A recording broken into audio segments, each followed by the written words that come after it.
ನಮಸ್ತೆ, welcome back to my YouTube channel. ನನ್ನ ಚಾನಲ್ನ ಯಾರೆಲ್ಲ ಹೊಸ್ದಾಗಿ ನೋಡ್ತಾ ಇದ್ದೀರಾ ಅವರು ಸಬ್ಸ್ಕ್ರೈಬ್ ಮಾಡ್ಕೊಂಡು ನೋಡಿ, ಹಾಗೆ ನನಗೆ ಸಪೋರ್ಟ್ ಮಾಡಿ. ವಿಡಿಯೋನೆಲ್ಲ ಸ್ಕಿಪ್ ಮಾಡಿದೆ ನೋಡಿ, ಜೊತೆಗೆ ಕಮೆಂಟ್ ಬಾಕ್ಸಲ್ಲಿ ಕಮೆಂಟು ಕೂಡ ಹಾಕಿ ಈ ವಿಡಿಯೋನ ನೋಡಿ. ಇದೇನಿದು ಏನಪ್ಪ ಈ ಡಿಶ್ ಅಂತ ಅನ್ಕೋತಾ ಇದ್ದೀರಾ ಅನಿಸುತ್ತೆ. ಈಸಿಯಾಗಿ ಮತ್ತು ಟೇಸ್ಟಿಯಾಗಿ ಮಾಡ್ಬೋದು, ಮತ್ತು ಮಕ್ಳಿಗಂತೂ ತುಂಬ ಇಷ್ಟಪಟ್ಟು ತಿಂತಾರೆ, ಮತ್ತು ಕ್ರಿಸ್ಪಿಯಾಗಿ ತುಂಬ ಚೆನ್ನಾಗಿರುತ್ತೆ. ಯಾಕಂದರೆ ಎಣ್ಣೆಲ್ಲೂ ಏನು ಡೀಪಾಗಿ ಕರೆದಿರಲ್ಲ, ಶಾಲೋ ಫ್ರೈ ಥರ ಅಂದ್ಕೋಬೋದು. ನೀವು ನೆಕ್ಸ್ಟ್ ವೀಡಿಯೋದಲ್ಲಿ ನೋಡಿ ಏನು ಮಾಡ್ತಾರೆ ಅಂತ. ಎಣ್ಣೆ ಅಂಶ ಆಗಲಿ ಏನು ಫ್ಯಾಟ್ ಏನು ಇರಲ್ಲ, ವೆಜಿಟೇಬಲ್ಸು ಕೂಡ ಎಲ್ಲ ಹಾಕಿರೋದ್ರಿಂದ ತುಂಬಾ ಚೆನ್ನಾಗಿರುತ್ತೆ. ಬನ್ನಿ ಇದು ಹೇಗೆ ಮಾಡೋದು ಅಂತ ನೋಡೋಣ. ನಾನಿಲ್ಲಿ ಒಂದು ಕ್ಯಾಪ್ಸಿಕಮ್ನ ತೆಗೆದಿಟ್ಕೊಂಡಿದ್ದೀನಿ ತೊಳೆದು. ಕ್ಯಾಪ್ಸಿಕಮನ್ನು ಯೂಸ್ ಮಾಡೋಕ್ಕಿಂತ ಮೊದಲು ಇಲ್ಲಿ ಒಂದು ಮಸಾಲೆ ಥರ ರೆಡಿ ಮಾಡ್ಕೋಬೇಕು. ಅದನ್ನು ಫಸ್ಟು ರೆಡಿ ಮಾಡ್ಕೊಂಬಿಡೋಣ. ನಾನೊಂದು ಪಾತ್ರೆ ತೊಗೊಂಡು ಅದಕ್ಕೆ ಒಂದು ಬೌಲಷ್ಟು ಸಣ್ಣ ರವೆ ತೊಗೊಂಡಿದ್ದೀನಿ. ಸಣ್ಣ ರವೆ ಇನ್ ಕೇಸ್ ಇಲ್ಲ ಅಂತ ಅಂದರೆ ದಪ್ಪ ರವೆನೇ ಅದನ್ನು ಒಂದು ರೌಂಡ್ ಮಿಕ್ಸಿ ಮಾಡ್ಕೊಳ್ಳಿ. ಆವಾಗ ತುಂಬ ಸ್ವಲ್ಪ ಸಣ್ಣದಾಗಿ ಬರುತ್ತೆ, ಆಗುತ್ತೆ ಅಂತ ಅನ್ಕೋತೀನಿ. ನಾನು ಯೂಸ್ ಮಾಡಿಲ್ಲ, ಆಗ್ಬೋದು, ಸಣ್ಣಕ್ಕಾದರೆ ನಡೆಯುತ್ತೆ. ಇಲ್ಲಾಂದರೆ ಚಿರೋಟಿ ರವೆನೇ ಯೂಸ್ ಮಾಡ್ಕೊಳ್ಳಿ.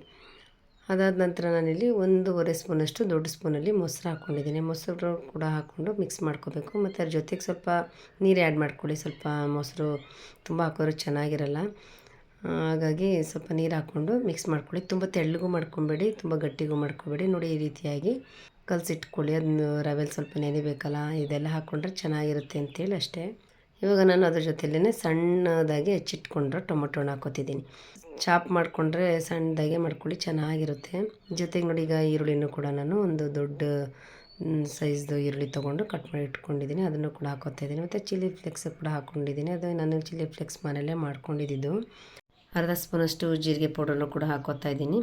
ಮೆಣಸಿನ ಪೌಡರ್ನು ಕೂಡ ಬೇಕು ಅಂದರೆ ಹಾಕೋಬೋದು, ನಿಮ್ಮ ಇಷ್ಟ. ನಾನಿಲ್ಲಿ ತುಂಬ ಖಾರ ಆಗಿಬಿಡುತ್ತೆ ಅಂತೇಳಿ ಮೆಣಸಿನ ಪೌಡರ್ನ ಹಾಕ್ಕೊಂಡಿಲ್ಲ.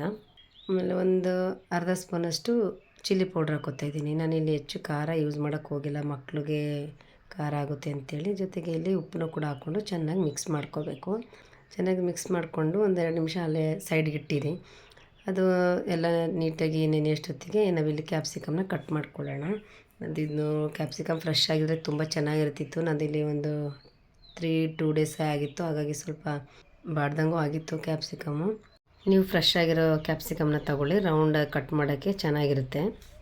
ನೋಡಿ ಈ ರೀತಿಯಾಗಿ ರೌಂಡಾಗಿ ಕಟ್ ಮಾಡಿ ಇಟ್ಕೊಂಡಿದ್ದೀನಿ ಕ್ಯಾಪ್ಸಿಕಮ್ನ. ಒಳಗಡೆ ತಿರುಳನ್ನ ತೆಗೆದು ಈ ರೀತಿಯಾಗಿ ಕಟ್ ಮಾಡಿ ಇಟ್ಕೊಳ್ಳಿ. ರಿಂಗ್ ಟೈಪ್ ಮಾಡಿಕೊಂಡು ಇಟ್ಕೊಂಡು ಅದಕ್ಕೆ ಇವಾಗ ಏನು ಮಾಡೋದು ಅಂತ ನೆಕ್ಸ್ಟ್ ನೋಡೋಣ ಬನ್ನಿ. ನಾನಿವಾಗ ಮೊದಲಿಗೆ ಒಂದು ತಳ ಗಟ್ಟಿ ಇರುವಂತಹ ತವಾನ ತೊಗೊಂಡು ಇಟ್ಕೊಂಡಿದ್ದೀನಿ. ನಾನ್ ಸ್ಟಿಕ್ ಆದರೆ ಒಳ್ಳೆಯದು. ಇದಕ್ಕೆ ನಾನು 1-2 ಸ್ಪೂನಷ್ಟು ಎಣ್ಣೆ ಅಥವಾ ತುಪ್ಪ ಏನಾದರೂ ಹಾಕೋಬೋದು, ನಿಮ್ಮ ಅನುಕೂಲಕ್ಕೆ ತಕ್ಕಂತೆ. ನಾನಿಲ್ಲಿ ಎಣ್ಣೆನೇ ಹಾಕ್ಕೊಂಡಿದ್ದೀನಿ. ಇವಾಗ ಕಟ್ ಮಾಡಿ ಇಟ್ಕೊಂಡಿದ್ವಲ್ಲ ಕ್ಯಾಪ್ಸಿಕಮ್ ರಿಂಗ್ಗಳನ್ನ ಈ ರೀತಿಯಾಗಿ ನಾನು ಜೋಡಿಸ್ಕೊತಾಯಿದ್ದೀನಿ. ಜೋಡಿಸ್ಕೊಂಡು ಈಗ ಮಸಾಲೆನ ರೆಡಿ ಮಾಡಿ ಇಟ್ಕೊಂಡಿದ್ವಲ್ಲ ನೋಡಿ, ಅದನ್ನು ಇದ್ರ ಜೊತೆ ಫಿಲ್ ಮಾಡಬೇಕು. ನೀವು ಇದ್ರ ಮಸಾಲೆ ಜೊತೆಗೆ ಇನ್ನು ನಿಮ್ಗೆ ಏನು ಬೇಕೋ ಆ ತರಕಾರಿಗಳನ್ನ ಕೂಡ ಹಾಕ್ಕೊಂಡ್ರೆ ಒಳ್ಳೆಯದು. ತರಕಾರಿ ತಿಂದಂಗೂ ಆಗುತ್ತೆ, ಮಕ್ಳಿಗೂ ಏನೇನು ತರಕಾರಿ ಇಷ್ಟಪಡ್ತೀನಲ್ಲ ಆ ತರಕಾರಿಗಳನ್ನ ಹಾಕ್ಕೋಬೋದು. ಇಲ್ಲಿ ನೋಡಿ ಈ ರೀತಿಯಾಗಿ ನಾನು ಫಿಲ್ ಮಾಡಿದ್ದೀನಿ. ಅದೇ ತುಂಬ ಸ್ಲೋ ಫ್ಲೇಮಲ್ಲಿ ನಿಧಾನವಾಗಿ ಬೇಯಿಸ್ಕೋಬೇಕು. ಅದು ನೀಟಾಗಿ ಬೇಯ್ದಷ್ಟು ತುಂಬ ಗರಿ ಗರಿಯಾಗಿ ಚೆನ್ನಾಗಿರುತ್ತೆ. ನೀವು ಮಾಡಿ ನೋಡಿದಾಗಲೇ ಗೊತ್ತಾಗೋದು ಹೇಗಿದೆ ಇದು ಅಂತ. ನಾನು ಇದನ್ನ ನಿಧಾನವಾಗಿ ಸ್ಲೋ ಫ್ಲೇಮಲ್ಲೇ ಬೇಯಿಸಿರೋದು. ಮತ್ತು ನೋಡಿ ಈ ರೀತಿಯಾಗಿ ನಿಧಾನಕ್ಕೆ ಉಲ್ಟಾ ಮಾಡಿಕೊಂಡು 2 ಕಡೆಯೂ ಕೂಡ ಚೆನ್ನಾಗಿ ಬೇಯಿಸ್ಕೋಬೇಕು. ಇದರ ಜೊತೆಯಲ್ಲಿ ಬೇಕಿದ್ದರೆ ನೀವು ಪನ್ನೀರ್ ಕೂಡ ತುರಿದು ಹಾಕ್ಕೊಂಡ್ರೆ ಚೆನ್ನಾಗಿರುತ್ತೆ. ಅದರದೊಳಗಡೆ ಮಸಾಲೆಗೆ ಎಲ್ದಿನೂ ಇರುತ್ತಲ್ವ, ಚೆನ್ನಾಗಿರುತ್ತೆ. ನೋಡಿ ಈ ರೀತಿಯಾಗಿ ಬೆಂದಿದೆ. ನಾನಿದನ್ನು ಒಂದು ಪ್ಲೇಟ್ಗೆ ಇಟ್ಕೋತಾ ಇದ್ದೀನಿ. ಇಲ್ಲಿ ನೋಡಿ ಡೀಪಾಗಿ ಎಣ್ಣೆಲೂ ಕರೆದಿರಲ್ಲ, 1-2-3 ಸ್ಪೂನ್ ಯೂಸ್ ಮಾಡಿ ಕರೆದಿರ್ತೀವಿ, ಎಲ್ದಿಗೂ ಕೂಡ ಒಳ್ಳೆಯದು.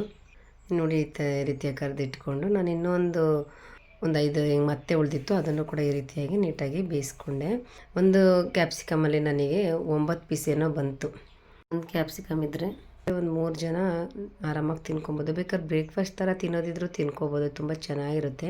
ಸಣ್ಣದ ರವೆಲ್ಲ ಹಾಕಿರೋದ್ರಿಂದ ತುಂಬ ಸ್ಲೋ ಫ್ಲೇಮಲ್ಲಿ ಬೇಯಿಸೋದ್ರಿಂದ ತುಂಬ ಚೆನ್ನಾಗಿರುತ್ತೆ, ಕ್ರಿಸ್ಪಿಯಾಗಿ. ಮತ್ತು ಹುಳಿ ಮೊಸರು ಹಾಕಿದ್ದೀವಲ್ಲ, ಹಾಗಾಗಿ ಹುಳಿ ಖಾರ ಎಲ್ಲ ಒಂಥರ ಏನೋ ಟೇಸ್ಟಿಯಾಗಿದೆ. ನೀವು ಒಮ್ಮೆ ಟ್ರೈ ಮಾಡಿ. ಇದನ್ನು ಕ್ಯಾಪ್ಸಿಕಮ್ ರಿಂಗ್ ಉತ್ತಪ್ಪ ಅಂತ ಕರೀತಾರೆ. ಇದನ್ನು ಚಿಲ್ಲಿ ಸಾಸ್, ಟೊಮೊಟೊ ಕೆಚಪ್ ಮತ್ತು ಪುದೀನ ಚಟ್ನಿ ಜೊತೆನೂ ಕೂಡ ತಿನ್ಬೋದು. ಎತ್ಕೋಬೇಕಾದ್ರೆ ನೀವು ರಿಂಗ್ ಟೈಪ್ 2 ಕ್ಯಾಪ್ಸಿಕಮ್ ರಿಂಗ್ನ ಸೇರಿಸಿ ಎತ್ಕೊಳ್ಳಿ. ಈಸಿಯಾಗಿ ಎತ್ಕೊಂಡು ತಿನ್ನಿ, ತುಂಬ ಚೆನ್ನಾಗಿರುತ್ತೆ. ಈ ರೀತಿಯಾಗಿ ಮಿಸ್ ಮಾಡದೆ ಒಮ್ಮೆ ಮಾಡಿ. ಹೇಗಿತ್ತು ಅಂತೇಳಿ ಕಮೆಂಟ್ ಬಾಕ್ಸಲ್ಲಿ ಕಮೆಂಟ್ ಮಾಡಿ, ಲೈಕ್ ಮಾಡಿ, ಶೇರ್ ಮಾಡಿ. Thank you.